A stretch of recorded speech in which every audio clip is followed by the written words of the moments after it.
Hello, everyone. Hello, Sam. How are you? How are you doing, man?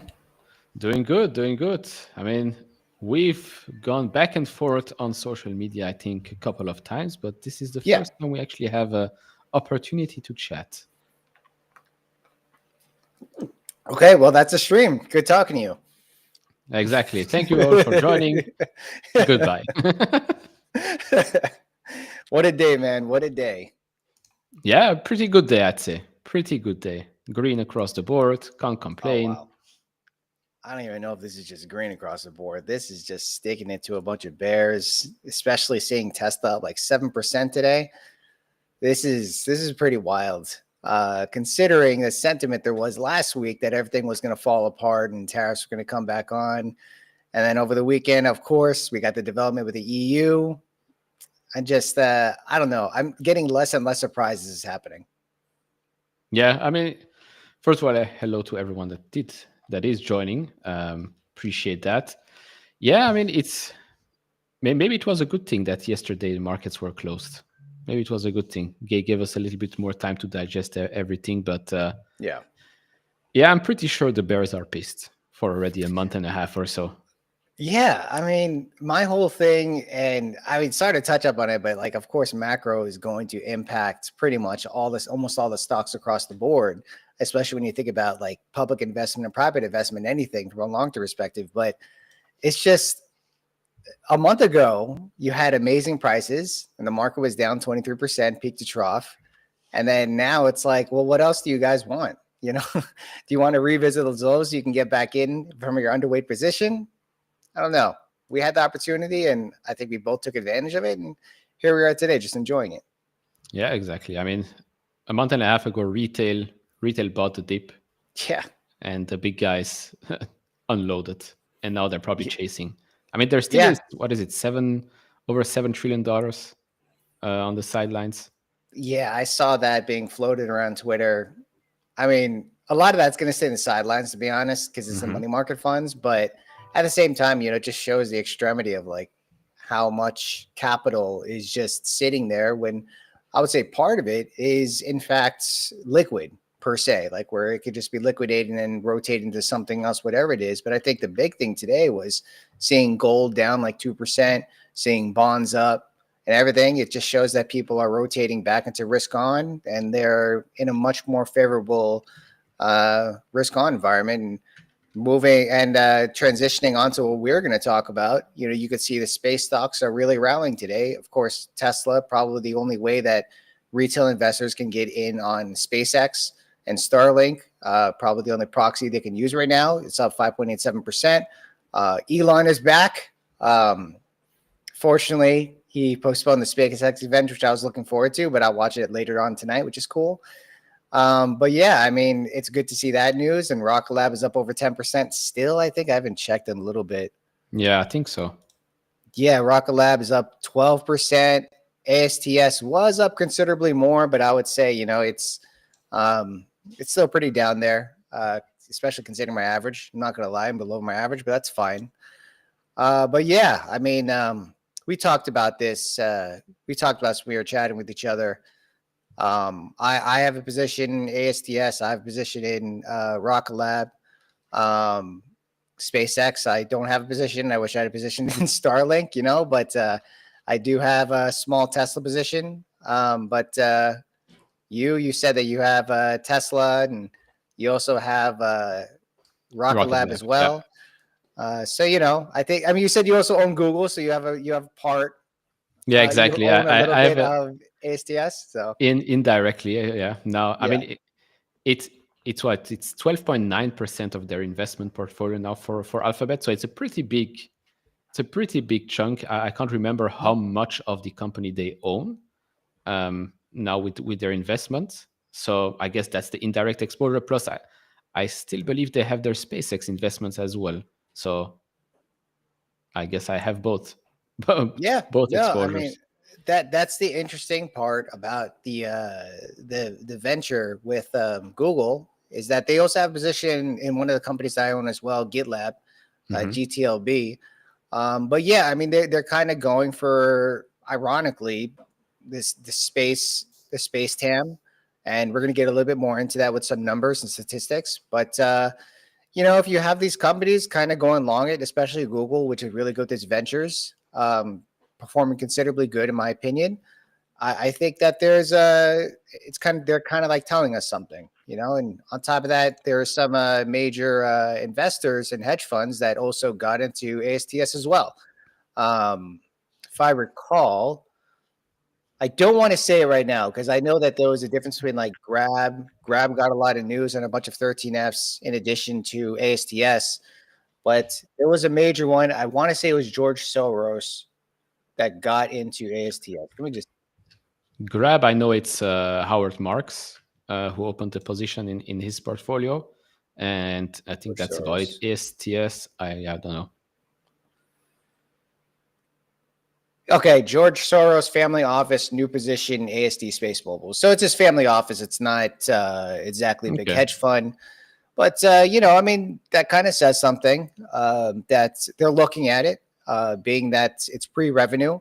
Not like RKLB, of course. They already have revenue. They're already built into a lot of verticals and a lot of companies, a lot of government contracts. You know, it's good that we're going to be here to educate people a little bit on ASTS as well. I know you're looking at it. You know, obviously, out of all of them, SpaceX is the biggest one.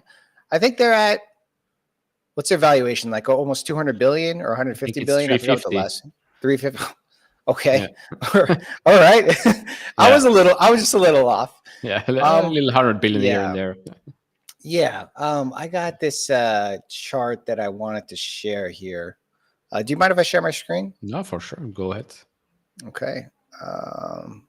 Here we go.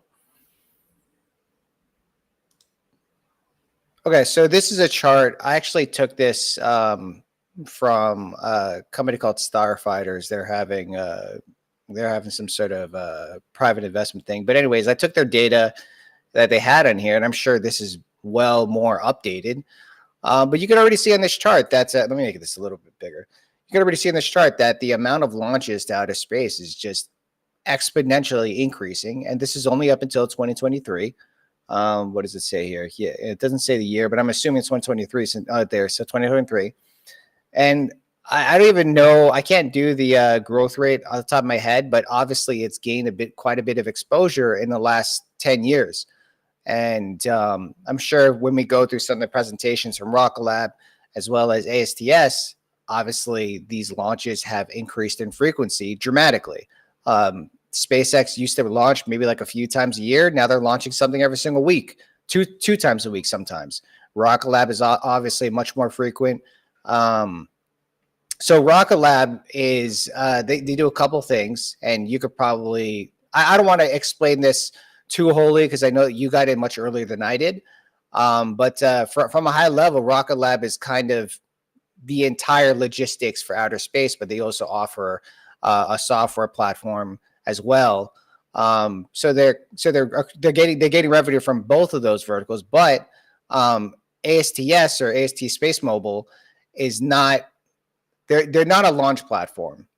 They basically launch little satellites into outer space to distribute mobile connectivity, partnering with a lot of the MNOs or mobile network operators like Verizon, Rakuten, Vodafone, AT&T, and they're partnering with them to provide basically cell phone service to the entire world and basically fill in a bunch of gaps. And they're doing it from an infrastructure perspective of not actually building towers like American Tower would have, but rather launching satellites in outer space. So that way in lower Earth orbit per se. And what that means is that they're actually, I think they need about 65 satellites in order to have a full end-to-end system to cover basically any demographic around the entire world. But what that means is that you don't need a modem to connect to their network or to connect to Verizon's network that's leasing these satellites from ASTS. You could just use your cell phone and just connect to it, right? And it's going to be seamless. I'm sure during the trial stages, it's not a seamless connection. You got to do some stuff on your phone to get it, whatever it is. But the capability is already built into your phone, so you don't really need to have a modem like Starlink does. However, they are trialing and testing out that type of connectivity. But as it is right now, you need a Starlink Mini to use it on a more mobility scale. And then, of course, as the actual Starlink device, if you're more static, like at your home or something. Rocket Lab did acquire a company named Myonic. I think that was the name, which is more laser technology for satellites to communicate with each other. And that's actually pretty interesting because this can lead into a way where Rocket Lab can get into this market. I mean, being that you have three major players, I want to say major, but one major player, and then you have Rocket Lab as well getting into this market, and then obviously ASTS is already in it. It obviously is something that these companies are going for and holds some sort of importance for early investing. And just like seeing something like that, you kind of see the writing on the wall along with this metric right here, basically up and I wouldn't even say up and to the right. This is like just up, right? The amount of launches going to outer space is just erupting at this point. And SpaceX is having a launch today as well for the Falcon 9. Rocket Lab has medium to small size payloads with their logistics end of deploying payloads into outer space. SpaceX has Falcon 9. Thing is freaking huge, right? Or is it Falcon 9 that's a big one, or is it Falcon Heavy? Forgot. But Falcon 9 Heavy, then the Starship. I mean, it only gets bigger. Yeah. I mean, it's ASTS, like these satellites are much smaller payloads. So they're obviously not going to deliver something where they require something like a Neutron or something like a Falcon 9 to launch in outer space. It's a much smaller scale, and like these little satellites fold up into something the size of a bedroom. And then when they expand open, I don't know the exact square footage, but that's the idea behind it, to compact everything into a small payload. And then when it launches into outer space, they figure out all the mechanics to do that. And then there's a company called Starfighters, which is kind of newer in the industry, where they're launching smaller payloads into outer space, but it's instead of launching in a vertical launch pad platform, they're launching jets into the sky, and then basically the payload gets ejected off of the jet into low Earth orbit. So something of more of a cheaper scale. But the point is that they're figuring out ways to make this a lot cheaper. I had another graphic that actually showed the statistic, but let me share this chart as well. So in this tab, this basically shows the amount of government spending on space programs between 2022 and 2024. And then you have here for the United States, almost increase. I would say this is like about 20 to 40% since 2021.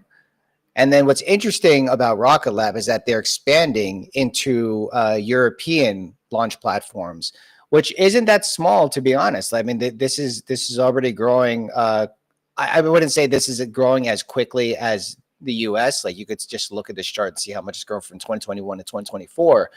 But even today, Europe is getting into that. And then, of course, RKLB has a launchpad in Virginia, but also New Zealand as well. So I'm sure they're going to attract customers in Asia, or at least, now I want to say Southeast Asia, but somewhere in that region as well.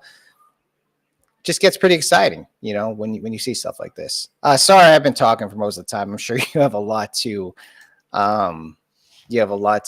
put in here. Yeah, no, I mean, the launches for Rocket Lab are, of course, going to happen in the United States, right? It's going to happen in the United States, especially Neutron. So it's great to have businesses, I mean, establishing their businesses also outside the United States, whether it's New Zealand, Europe, or maybe in other parts of the world in the future. But I do assume that the launches will just happen in the United States, because it just makes the more sense in the future. Now, Rocket Lab, I mean, to me, Rocket Lab was interesting because, well, of their vision to be that one-stop shop for all your space needs. Now, everybody thinks that Rocket Lab's business is just launches, but launches is just 1/3 of the business. And then in the future, I would assume in the future it becomes maybe even less as they go into space applications and all of that. Whether they also go into telecom or other things will remains to be seen in the future. The opportunities are huge. I think you floated the idea on X, maybe someone else, that ASTS and Rocket Lab could have been a one company and actually offer that full solution, right? ASTS could use Rocket Lab as their launch partner. Now, of course, for ASTS perspective, having one launch partner does not make sense, which is why they have SpaceX, Blue Origin, the Indian one as well. Yeah. So, I mean, imagine if they only had Blue Origin. Who knows when they'll go to space frequently. So, recently they did launch, or Blue Origin did launch something into outer space recently. So we'll see there. Yeah, but you would like to go. I mean, this is also why the expenses have increased. That's something that they said in the recent quarter, because they just want to accelerate. They want to go there sooner than expected. They're willing to pay a little bit more as well. So I guess it makes sense. Plus, like you said at the start, their strategic partners are not strategic partners just for fun. I guess they see the potential, right? If it's a Google, or who's there as well, Rakuten, maybe Verizon, as strategic partners. So it makes sense. Usually when you follow the money, I guess it's a good indication as to if this is a serious thing or not. But yeah, I don't know. I'm still looking at it. That I looked at it almost a year or so ago, when it first reached their all-time highs. It was when I think Rocket Lab was still worth $4, $5, $6 or so, and ASTS was already at $8-9 billion, and I was like, okay, there is some disconnect here. Doesn't make much sense. It's a bit of hype. I'm not gonna lie. There's a bit of hype. It was just after that huge jump in that stock, and I was like, okay, but I was like, I still think Rocket Lab needs to move up. Like, if this is worth $8 billion, at least Rocket Lab needs to follow that, and it did.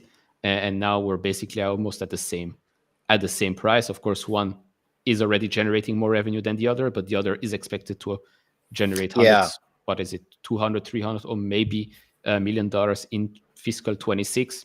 Remains to be seen, of course, if everything goes as planned, etc., etc. It is a very interesting story to follow. Very, very interesting, because you're paying, of course, today already quite a lot of future revenue growth, for sure. I mean, whoever is telling me that you're not paying, you're lying, because you're paying already $8 billion for a company that barely generates anything. Yes, okay, in the future, they might generate billions, but that's for every company. In the future, they might. Question is how much I'm willing to pay for it today compared to what I'll get in return in the future. Plus, there is always that, do they have a huge advantage? Yes, no. Are the competitors coming for the launch in the future? Yes, no. Because right now, Starlink, like you said, Starlink is more focused on selling you devices, whether it's for your boat or your plane or your house, less focused on your phone. Yes, they have that partnership with T-Mobile, for that direct to cell communication only text at the moment. Yeah. Will probably develop to something more in the future, for sure. Now, currently, it's also the difference is that their tech only works when you're basically outside and you have a clear view of the sky, which I agree is a bit of a deal breaker, right? Because what if you are in a cave or in a forest and you don't have that clear view of the sky? The service will not work. Okay, fine, but I guess this is something that they will work on in the future. Plus, at the end of the day, this is a service that you would want when you are maybe in a desert or whatnot. And in a desert, I assume you have a clear view of the sky 99% of the I time. assume you do. Yeah, exactly. If you don't have a clear view of the sky, then you're probably not going to be in the desert. But yeah, I mean that's like kind of the difference between. But I without a doubt, Starlink's going to figure it out. Like I don't think just the amount of funding that they get, I would not be surprised if they come out as like a pretty big competitor. But you have T-Mobile, AT&T, and Verizon, the big three in the U.S. as far as mobile network operators, MNOs. And then, of course, T-Mobile did play a little bit of catch up recently. They're falling far behind. I mean, I've used all three of those carriers my entire life. So I end up having T-Mobile today. That doesn't mean that I'm a ASTS bear. That just means that I have T-Mobile because I'm grandfathered into the same plan for 10 years.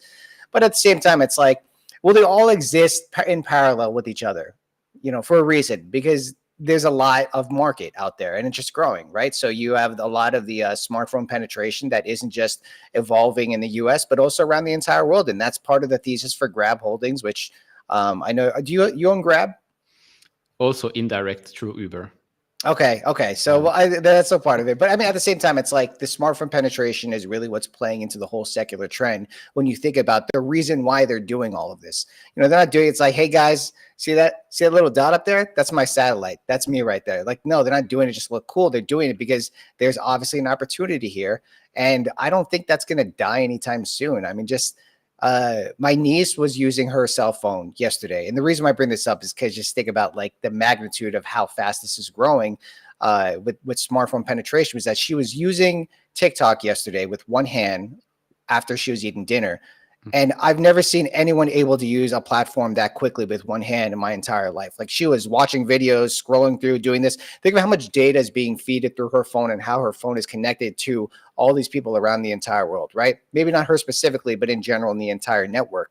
And then think about that at scale, maybe like 5-10 years from now, where you're going to have like the same kid in, I'm not trying to pick a country, but like let's say a same kid in Ethiopia who doesn't have a cell phone today. Likely maybe in 5 or 10 years, everyone out there is going to have a cell phone because they've reduced the costs on it so cheaply. But then what are they going to do? Build like 20 million towers around the entire world? Or are they going to work off of the mobile connectivity from satellites in low Earth orbit where that can easily scale, right? So when you build a tower, you have to put the labor out there. You gotta sign all the contracts, the land leasing. You gotta hire all the people. You gotta create the relationships with all the construction companies, the government, everything. And then you gotta start getting permits to run at a certain frequency and so on.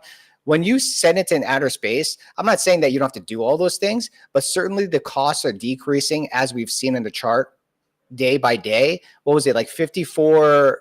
I think it was $54,000 per kilogram to send a payload into outer space a few years ago. And today it's like $2,700 per kilogram for a payload.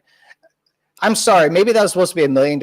I have no idea, but I'm just saying that to think about it in terms of nominal context, going from 54 to 2.7 in just a matter of a few years. And then think about it in 5 or 10 years. I'm not going to say it's pennies to launch to outer space, and the payloads will certainly be bigger, but it makes more sense from an economical sense to build infrastructure in low Earth orbit than to build it by hardwired, which is what's the term we use in IT, to let people around the entire world use TikTok and use all their mobile applications to run streaming or send text or whatever it is around the entire, whatever we're doing in a few years, whether it's hologram communication or not. But just think about how much more it would make sense to do that in the future versus today. And then that is kind of my big thesis behind investing in outer space companies, is because that's the only direction it's going to head. Like in the .com era, they were building large cables underneath the ocean. And most of that is not even being used today. And you know how much money they spent on that. That's just to waste. You send it to outer space. When you build a cable under the ocean, you're not going to destroy and then retract it and take it back. If you send a satellite to outer space, you can easily bring it back down to Earth and then send a new one up there. So it makes a lot more sense to turn over the equipment that's sent up there to have the best equipment up there, right? I'm just saying, like, all these thoughts go into the entire secular trend of the reason why I'm investing in it now. And even if I was late for Rocket Lab, what is your cost basis, like in the low single digits, right? With you and every single person out there. Unfortunately, I missed that boat. I don't mind paying a little bit extra, having a much higher cost basis, because if, let's just say in 3 or 4 years from now, Rocket Lab has gross margins that will be much more competitive to a Lockheed Martin or Raytheon, right? Rocket Lab is going to have gross margins in like the 40% area, right?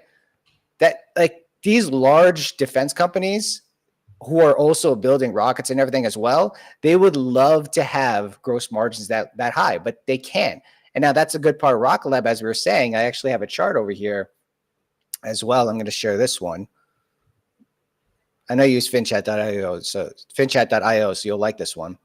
But this is basically Rocket Lab's trailing 12-month revenue for basically since June 2021. Look what this was. And this is launch services revenue, which is basically using their rockets to launch people's payloads. Yeah. And then space systems revenue. This is more of the software related revenue that comes in, probably a much easier metric to project out in the future, right? And this is scalable as well. So just like, look how little of that percentage was in June 2021, and look how much it is today. And it doesn't look like this is stopping anytime soon. In fact, it looks like probably on an annual basis, this is continue accelerating, right? And just like think about, and this is more in the Rocket Lab terms, but just think about, like, would you go long this chart if this was like a stock chart? I know you're probably like in over here, but I'm saying, like, this doesn't look like it's stopping anytime soon, right? This doesn't look like it's going to slow down. To accelerate, because neutron basically brings the price of neutron is what, 8 times, 9 times that of electron, right? Exactly. So it's going to accelerate. Plus, it unlocks plenty of markets for them, right? It unlocks the satellites, Constellation One. It will unlock probably mining in space. It will unlock so much. Like, I don't know if it's Goldman or JP Morgan that said that the space economy, space industry is going to be worth around $1.1 trillion by 2030. And I mean, if you just take a small percent of that, I'll be happy. Plus, for Rocket Lab, again, it's all about their one-stop shop. You come to them, you get everything. You don't need to go to someone else. Of course, owning the launch capability is great, which is also something that Starlink has with SpaceX. Gives them a huge advantage. I'm not saying it's a huge disadvantage to the likes of ASTS Space Mobile, because again, there are plenty, well, not plenty, but there are a couple of space launch providers which they can use. Of course, it's costs, but once you've got your satellites up in space, they're up in space and you generate your revenue. It's not like, oh, I'll need to use those launches every single day. No, once you've built your constellation, you've built your constellation. Okay, maybe you'll have to launch again to replace or whatnot, but in the grand scheme of things, the big cost comes at the start. Once you've built out that constellation, once, of course, you manage to get subscribers or I mean, more partnerships, more deals, the job is done. Most of it, I'd say, unless I'm completely mistaken here on the long-term thesis of AST, which I assume you know better than me. Yeah, AST, it's not, like, to be realistic, and I'm not even being realistic, I'm being factual, is that, yeah, the only revenue they're gaining in today are some government contracts that they sign, they're getting paid for, right? But, like, they haven't actually tapped into the revenue that they'd be getting through the MNOs that they sign contracts with. But that's supposed to be happening later this year and then 2026 as well. And when that does happen, yeah, they're supposed to be very, I want to say profitable in that region, because the profitability won't come until later on this decade.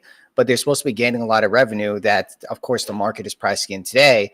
But also on top of that, Rocket Lab is very into the government contracts, so is SpaceX as well. But AST, there's a possibility they might get into the Golden Dome. And supposedly, and it hasn't been actually announced, Trump did announce the Golden Dome operations. And then there's been talk that AST, they're going to be utilizing their technology in the Golden Dome. And if that does happen, that could bring, maybe it might not be significant revenue. If it is anything, I think it's like somewhere around $200 million. But that could improve the ties that they have with government contractors. It's all about the whole networking game. And if they are to get in there, that could be meaningful revenue that's not necessarily priced into their future expectations for revenue on their balance sheet. They already do have government contracts, but the magnitude as which that's growing, I think that's a possibility to get up there as well. So, we'll see what happens with that one. For me, when it comes to ASTS, it's not necessarily something, and this is even for Rocket Lab as well, because I would even say that my risk appetite for companies that are pre-revenue or companies that are expected to have large revenues, I don't necessarily make a big size of my portfolio. But what I do expect is that if ASTS does actually work out the way that I expect it to, this position can probably grow to like 5 or 10 times. Obviously not in the next year. You know what? Who knows at this point? Like looking at IONQ or QUBT, that, whatever. I mean, that's not my plan.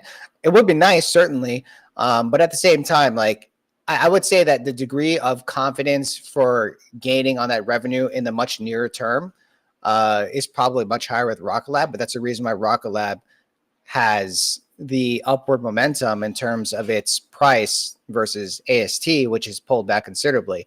I think there's a lot of speculation in the stock market right now. But when it comes to, let's say, like actual tangible revenue, I think the market wants to see that actually happening. And the reason why QUBT or Quantum, I forgot the name of that company, is like D-Wave? around not D-Wave. I think D-Wave is QBTS, but I forget his name. Quantum computing, the previous energy drink beverage company, whatever. Yeah. So that one is like $10 billion valuation, and they only have like nice $200,000 in revenue, thousands, right? So it's like, why is it trading that much? And I think quantum computing is not going to be anything big for a couple of decades, right? But it's certainly momentum stock. I think when it comes to ASTS, you have investors that are in it, right? And it does go through these hype trains. And there is the risk that it could pull back more, and it wouldn't even make it a cheap valuation either, because they're pre-revenue. So it's very hard to project this. They're all projections in terms of revenue that's actually be tangible to some recurring degree, right? So when you think of it from that perspective, I would say there's less risk to Rocket Lab for the actual capability of having that in the near term. But I think the opportunity and runway for ASTS is probably greater if they do actually meet those goals.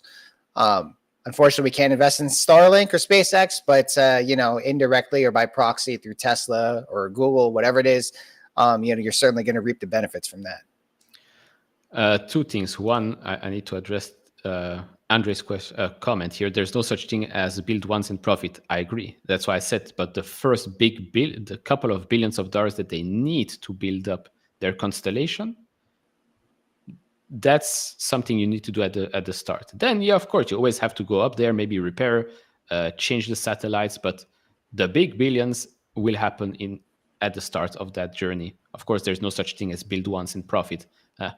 Imagine if such a business did exist, that would be something amazing. Yeah. I mean, this is oh, sorry, go ahead. No, then I wanted to ask two things. One, if you could invest in Starlink, $350 billion in valuation, would you? If I were to, obviously, I think investing anything in private markets, you need a lot of capital. Right? Like, we're not talking about like a $25,000 investment. You need to put like $500,000 to $1 million into something like that. And if you were to have that, if I were able to, or if I had the capability to, I would probably have a lot of money to play with. So that would be much more of a moonshot play.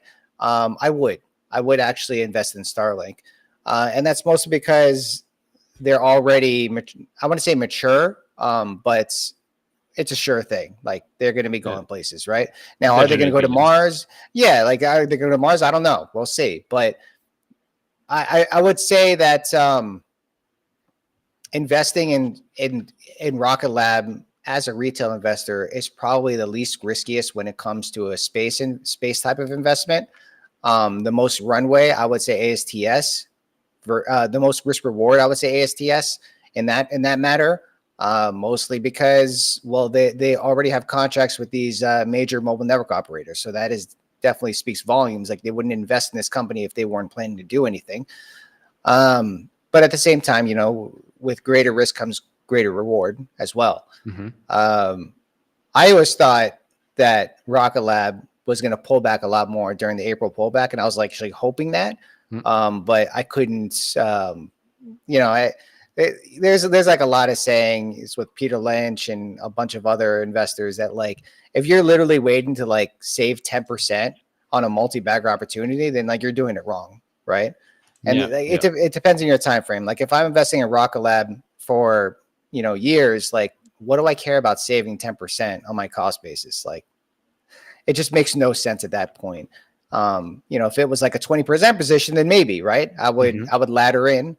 But with Rocket Lab, it's more like I saw an opportunity, so I just added like 30% onto my position. And same thing with ASTS in April.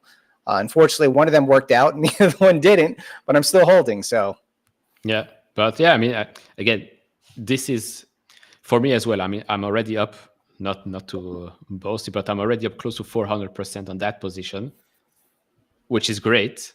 But I invested in it because I think it can become much bigger than just a $10 billion company. And I assume you think the same thing about AST. It's not because it's a $9 billion or $8 billion company and maybe, I don't know, a month, 3 months from now, it's a $10, $12 billion. That's the end. But you invested in it probably because you think this can potentially be a $100 billion company in the future because it can generate billions of dollars in revenue and have high margins. I believe I saw the Deutsche Bank report, and they think by 2030 they can generate $5 billion in revenue, have adjusted EBITDA margins of 90+%. So it's crazy. Yeah, which is crazy, right? Plenty billions in free cash flow as well, which would mean that you could value it at a higher premium than a business like Rocket Lab because the margins are just much better. But again, yeah, I don't think those numbers are conservative. I'm sorry to say, because you're going from pre-revenue, so-called pre-revenue, to $5 billion 5 years from now. That's 5 years of a lot of uncertainty. You never know what might happen. Exactly. So yeah. Which is the reason why the risk is there, right? Yeah. This is based off of projections and not tangible revenue. Rocket Lab they're supposed to be adjusted EBITDA profitable. I think like next year, right? But it depends on Neutron, I guess. It depends on Neutron. But I mean, it was funny because seeing the market reaction from that earnings, it was like, oh, let's sell off the stock. And it was like, how is this new information? Like, it's just, you're extending the data by a little bit. And then it just, you know, sometimes like that was shortly after that was when I added more to the position. And I know, you know, I wish I did it in single digits, but you know, it's like, I'm not going to sit around over here, like waiting, hoping for it to go down. You know, if it's a small percentage of my portfolio, then I'll invest and then just forget about it at that point. And I have, and I didn't expect it to recover so quickly. It is nice to see it around like $28 today, but is it still? Probably something like that. Yeah. Yeah. Oh, wow. It's more than $28. What in the world? Did not see that happening. Yeah, it's up to 12%. Is it just because of that Russell 1000 inclusion? Potential or whatever, or potentially, yeah, no, it's potentially, but I think a lot of it has to do with the hype around space stuff right now, because there's a Falcon 9 launch, and also Elon is like, he's back at it again, which is great to see. But I would say it's a lot of hype, but you know, the market being up like 2.5% really helps as well. That certainly helps. But the risk appetite is there. So, you know, we've been here with Rocket Lab before. All-time high was like $32-$33. All-time high for ASTS is actually around the same area too, but clearly one of them is closer to that. But I think the most mindful thing that I can give to people as far as the market today is that don't assume that these gains are going to stick. And it's so tempting with these long shots to take profits and be like, hey, I'm already up like 50% in such a short period of time. Let me just take my money, right? I feel like with these ones, like you just got to forget about it because you're going to wish you didn't do that. Like with Nebius, you have position Nebius, right? Yeah. Okay, yeah. So, I mean, I could have easily looked at this, be like, hey, let me take 20% off the table right now. It's like, no, this is a long shot bet. I'm just going to leave it, right? Because then this thing could be like $80. And I'd be like, damn, if I didn't take 20% off, I would have had like an extra, whatever. When it comes to like maybe with something like CrowdStrike, I would trim. That's a much more mature company. It's very, very expensive at this point, or something like Rubrik that I do own as well. Like it's getting a bit ahead of itself, and the runway in that one, to be realistic, is not as going to be as big as everyone thinks it is. But when I think of something like this, like Rock Lab isn't even speculative anymore. But like something like ASTS, if it goes like $30, like I'm not going to trim with that one. And with Rock Lab, I'm not going to trim it either. I don't think I want to. I'd rather just see it run, right? But I'm going to be realistic, and it's like, I mean, Rock Lab could be at like $15 again. It could be at $10. It could be in single digits again. It really depends on the whole market. When the market is up near all-time highs from being down 23%, these things going to get bid up, right? And there's nothing to say that we won't go down there again. And if I'm telling you, if the market goes down to like April lows in later on this year, there's no way Rock Lab's going to be trading at where it's at right now. Like, no, of course. I mean, I wouldn't mind buying again at 16. Yeah. Right now. That would be Why great not? to buy some there. Yeah. Exactly. I mean, that should be a good thing, so for investors, like if your conviction's that strong. But if you're buying Rocket Lab here and Rocket Lab gets cut in half and you freak out, then you might need to think about your conviction in this company, right? You should be happy that it's cheaper so you can get the opportunity to buy more. Otherwise, one, you're either investing with money that you can't lose, or two, you're riding the momentum train, which is okay to do that. But at the same time, like when you buy any stock, you need to have some sort of reality or plan in there for how long you're planning on holding this thing. Not just like, I'm going to hold on to Tesla forever, right? When it was like $480, it's down to like $200. It's like, oh shoot, I should have sold it for $480, something like that. It's like, well, then that was a trade for you. It wasn't an investment, but if you're buying Tesla here today, be realistic of whether you're going to hold on to it for a long time or whether your game plan is a momentum trade. So, that's the only thing that I got to say to some people around there. Redwire, I haven't, Lucas Z, he asked about Redwire. I have not looked into that. I heard about it. I have no idea what they do. I know they're an outer space company. Like, I just don't know anything about it. Yeah, it's a company I looked at it a while ago. To be honest, I completely forgot what they do. It was interesting, not gonna lie, it was interesting, but I didn't dig deeper into that. Just to answer Jacques' question here, I do not own AST at the moment. I did put it on the watch list after yesterday's video, but that's about it.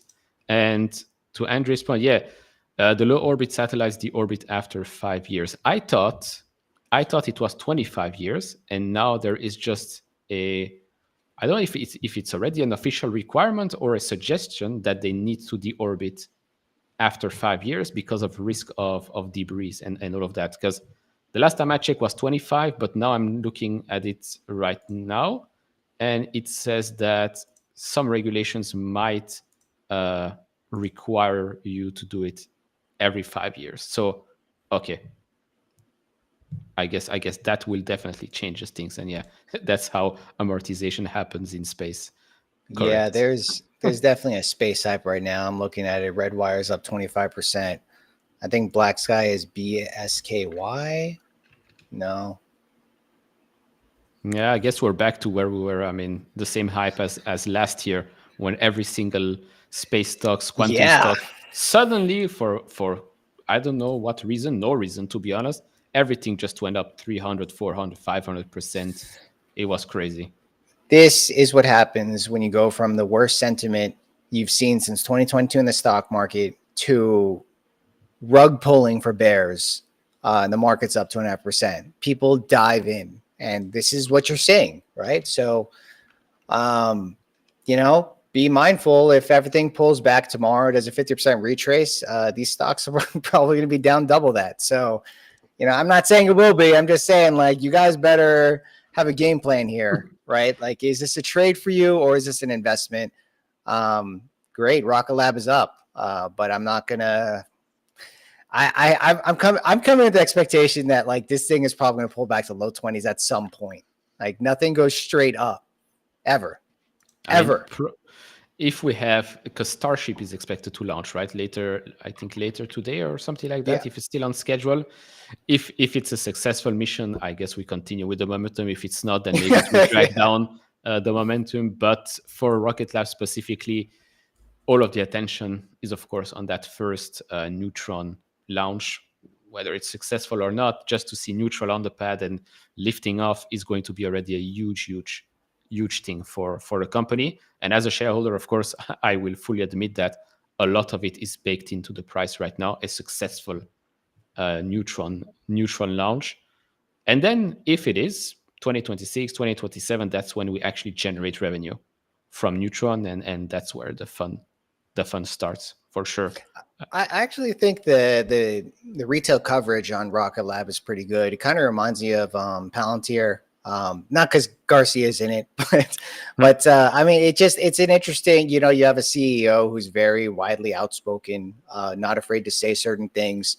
And then you have like kind of a similar retail backing as Palantir does, kind of the same moment, obviously not in terms of profitability, market cap size. Yeah, it reminds me of it, of the move that it's doing. But one thing I don't like is seeing a company like CoreWeave up in the 120s today. Like it just there's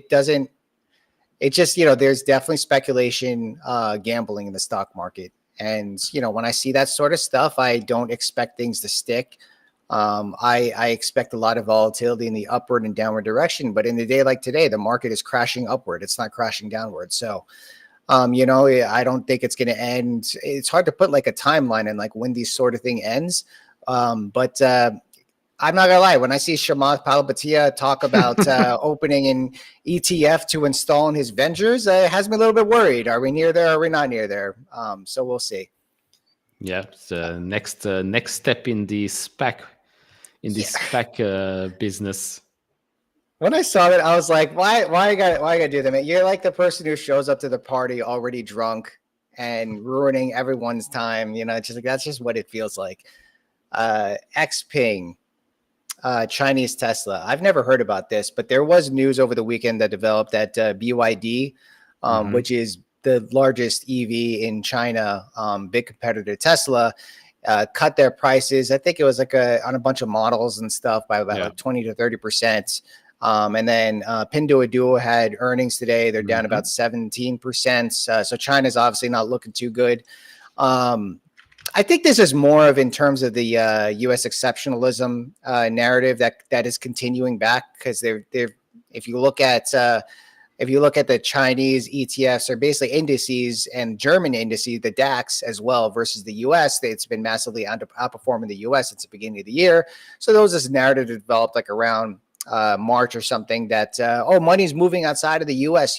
But I think the U.S. exceptionalism will continue. And I think you're seeing a lot of the money rush back into the U.S. You're seeing like a little bit of the inverse. You're seeing a lot of the inverse of global ETFs selling off that are much more higher speculative on that band and coming into the U.S. And I think that's attributed to, you're seeing a little bit of downturn, a lot of Chinese stocks.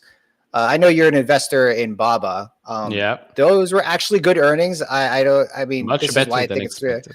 Yeah, this is obviously something more macro related than anything. If money's leaving China, they're going to sell Baba by default. That's part of the ETF for KWEB and a lot of ADRs in the US, ADR ETFs as well. So that's just going to happen. But yeah, Baba, that's an interesting one because a lot of my portfolio really centralizes around the idea of cloud computing and scaling and expansion. Amazon is my largest position, and it just like always interested me. Like, man, should I just like? So I put in a trade and I ended up selling for a small loss. But it's like it's interested me to actually invest in Baba for the long term. It's just that the U.S. exceptionalism narrative, I see that continuing to play on. And I think that money is going to continue flowing to the U.S. no matter what, because this is where all the ventures are, right? This is where the most amount of private capital funding is coming into. It's being poured into the U.S. That's why Nebius has most of their data center activity and clients in the U.S. Even though they're building data centers in Europe, I'm sure there's a lot of U.S. conglomerates that are renting out that compute for their clients in Europe, right? And they've even said it that most of their clients are in Silicon Valley. So like they're going to try to cater that the most. And there's a reason why, the demand is in the US and the money's pooling to the US because this is where the money is, right? So I think Alibaba is undervalued. But yeah, those are their cloud growth is pretty massive. I was actually very impressed with that. I mean, basically the Amazon of China. They're also building they also have a cloud arm. So they basically have AWS and they have e-commerce as well. And they're just dominating that space. I mean, I still think out of all those stocks in China, I think the least riskiest stock is Baba, right? Yeah. Like I think that's the least riskiest one out of all of them, but unfortunately it's in the Chinese market. So it's going to move with those stocks as well. Yep. No, I mean, I've been following Baba for a while. I pulled the trigger late last year, which is the only reason why I'm up close to now 40%. So I have that cushion of, okay, if things go bad, I still have time to sell and still make profits. But it came at a time where US was just getting too expensive. It didn't make any sense anymore. Alibaba was just way too cheap. And I was like, you know what? Let's try this contrarian thing going into 2025. So far, it worked out quite well. Same with Uber. Everybody hated Uber at the end of 24. Everybody was saying that Waymo and Tesla are going to destroy their business. And so the stock went down to $60. I was like, okay, doesn't make any sense either. Billions of dollars in free cash flow. Yeah. It's growing. I mean, it had generating way more free cash flow than Tesla. And I'm a Tesla shareholder, but I can still admit that something here did not make any sense. And I'm proven right at the moment because it is outperforming the market quite comfortably right now. But of course, there is that risk that in the future, if Waymo and Tesla do take 90+% of the market, then yes, there will be no need for an Uber. But so far, I see Uber making a lot of great strategic moves, investments, whether it's in the US, Europe, or even the Middle East. So I'm quite comfortable. Yeah, that's one thing about these companies, especially Google, where it's like the whole narrative and that the stock gets sold off and the business is just doing just fine, right? Like those are the asymmetric opportunities that a lot of people grasp for. It's not necessarily like 100% my style of investing, but yeah, I mean, it didn't make sense why Uber was trading so cheap. Like obviously Uber has led the entire sector and basically changed ride sharing as it is today, as well as delivery. By democratizing delivery as well, versus having it, you got to use FedEx, you got to use UPS. That's it. Like they've really changed that entire industry and basically introducing food delivery as well to the average consumer, right? It used to just be like restaurants deliver the food to you. Like, I remember the local Thai joint around here when we used to order delivery, like their employee would come out and drive it and drop it off. Right. And that's the same for pizza places and whatever. And now they don't have to have that overhead anymore. They don't have to worry about drivers, insurance, whatever it is. They just outsource that to Uber, Uber Eats, DoorDash, whatever other companies there are out there. That's what they do. And Uber changed that. They're not going to go anywhere. They lead that industry, and that with ride sharing. Yeah, man, I don't understand it. This is like risk on. Crazy. This is yeah. I mean, I know Jose is celebrating right now because he bought here close to the low. So really, dude, yeah, I bought a small position for a trade and a swing, and I already took my profits on it. I bought in like the 65 after pullbacks are earnings. Just like this chart is just setting up over here for a play, and I sold around $80. But then I put credit spreads on it as well. So I was able to capitalize off of that. And then I'm like completely out of it now. Like this is just going bonkers. I don't want to mess around with this anymore, but this is, this is your barometer for how risk on the market is right here. This is your barometer. Like this. Yeah, I mean, You want to take the temperature of risk in the market? This is basically it right here. this trade could have made your next 5+ years in investment, right? You're up 250% in a month. Thank you very much. You pack your bags and you're done. Yeah, I mean, if you're able to take that risk appetite and go all in, yeah, for sure. But you know, there's always that degree that they say with like, trading is a form of gambling, but gambling is a form of weighing probabilities, in my opinion, which is the reason why I do it sometimes. But trading or gambling? I do both, but mostly I do some trading on the side in it to supplement the long-term investing with a portion of my portfolio. But the way that I look at this is that if you're someone who went all in on CoreWeave at $60 and you're sitting over at the $123, the probability that someone like that would sell and just not ever look at a trade ever again for the rest of life is pretty low. That's why probably one of the worst things that can happen as someone new to gambling and casino is to win a jackpot in the beginner's luck, right? Because then you're hooked and you're going to keep hoping to hit that jackpot. And before you know it, you're now at a net loss. And that's why it's like, I can't. Sometimes I look at the trading view, and when I start seeing the extended hours price show up, I'm just like, the market's closed, like especially during the stream. But yeah, I mean that's pretty interesting. We should probably bring this to a close. I didn't even realize it's 1 o'clock yet. But yeah, I mean the market is just, that thing rallied into the close. That just shows how risk on the market is versus last Friday. It's like, it's unbelievable how just a matter of price can just change everyone's perspective on the market. Yeah, no, I agree. I mean, and this is the thing. I've asked myself, and I talked with Jose as well, and a couple of others. We're like, what stocks are interesting today? And to be honest, we couldn't even name that many other than Google, because Google stays very interesting no matter what the market does. I still think that Google, 172, still I think is undervalued. But when you start asking the question, what am I willing to buy today, and you can't really answer by giving me 5 names, that's usually when maybe it's time to increase the cash position, and where things have gone up maybe a bit too quickly. Now, I'm not saying we're anywhere near or anywhere close to what has happened in 2021. Far from it. But the recovery has been something, right? The recovery since the lows in April have been, a V-shaped recovery, I'd say. A V-shaped recovery. It was a V-shaped recovery. It took a little bit longer than expected, but it recovered. It recovered nonetheless, and then some. So yeah, right now, I like the companies that I own. Tesla, I'm still bullish on Tesla's future, but like I said at the start of the year, when it was closer to $400, sorry to say, it just didn't make much sense. Didn't make much sense to trade above 400. Then when it dropped to 230, 250, okay, negative momentum. Everything was going against them. Of course, you then have analysts that have to downgrade because the stock is down, and now they have to upgrade because the stock is up. It makes total sense because the thesis changes every single week. But we'll see. Right now, the expectations on Tesla are that they're going to successfully launch that robotaxi network in Austin a couple of weeks from now. Plus, we have supposed to have the more affordable models come out as well pretty soon.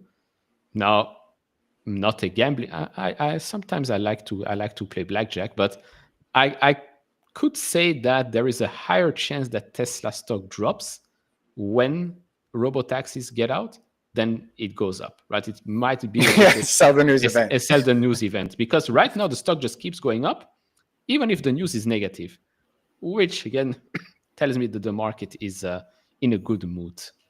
Oh, really good mood. Actually, I still remember in Chris's Discord, there's a Tesla channel that I created, and there's a few key people in there.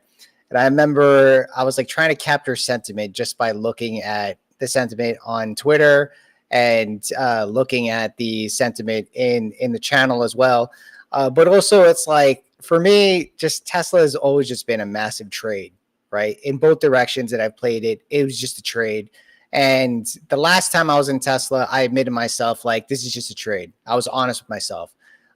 The other time I always thought it was an investment, and then I end up selling when the thing gets overvalued because it's just like it just makes no sense. I'm much more active in certain parts of the markets, as you can tell. And I have a Tesla position now, and I bought it overnight in Robinhood, and it's a trade. There's no way I'm going to hold on to this because I know that like you're saying, there's a high possibility to sell the news event or not. And if the thing gets back to 480, like I bought Tesla, I loaded up on Tesla in addition to calls when it was like, I loaded up in shares when it was like 150 to 200. Last year. Yeah. And I loaded up on calls after the earnings that they had, where it was like, it went down from like 240 down to 220. I was like, I'm loading up on calls right now. Like their earnings are not as bad as the market really thought it was going to be the last quarter. And they did it again the second quarter, and the momentum is there. So let me just go ahead and just put in a small position. And then I literally got out the day that it topped. And I'm not trying to, I got completely lucky with that. Completely lucky. I was trimming stuff as I was going up, but like the day that I officially got out was when it topped. And it was 100% luck that I got out then. But in my mind, I knew it was a trade. I had my plan that it was a stop loss. My stop loss was if it breached 400 again. But luckily, I got out and I took the profit before that happened. But yes, I could have went in and caught the bottom on this trade in the 200s. But it just didn't feel like at the moment that the sentiment was that bad. So yes, I am somewhat chasing it right now with a small position. But at the same time, like I know this is a trade. I have my stop loss in it, right? I just feel like when people chase these momentum stuff, like you got to have a plan in it when it comes to trading it. Like you got to know what your exit plan is in case it does go up. And an investment, different story, because this thing could be worth whatever. Kathy Wood thinks it's going to be worth $2,500 by 2030. Yeah. The last time she had that projection, the time before the last time she had a projection, she was right? So the last time she had a projection, probably not, right? Yeah, she was right, but she also has a year and a half left for Roku to reach $1,600 per share. So, no, but yeah, I mean, for me, Tesla, it's a position that I had. I first bought in 2019, so it grew into a huge position in the portfolio. But I've been selling, right? I've been selling when the stock just went up and it didn't make sense. I sold at the start of this year because the numbers didn't make sense, and yet the stock went up and up and up. Like everything that, for example, Dan I've said a month and a half ago when the stock was at 250, 260, I said in January, but in January, the only difference was that the stock was above $400 and not below 300. Again, there is a lot of future potential, right? With robotaxis, with Optimus. But here again, an investor should ask itself, okay, cool. It might happen, but I might also be paying right now because Tesla is still a company worth over $1 trillion, yet things are trending down and not trending up when you look at the overall business. Energy is doing very well, of course.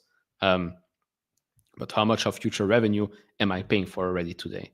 Right? Because I do think that I have time to see how robotaxis and Optimus plays out for me to to continue to add to the position. So yeah, and I don't think I like too much risk because my core portfolio is basically Amazon, Meta, Google. You are not a risky person. I'm a risky person when it comes to trading, but I admit that I'm a risky person when it comes to trading. When it comes to core portfolio positions, I'm not that risky.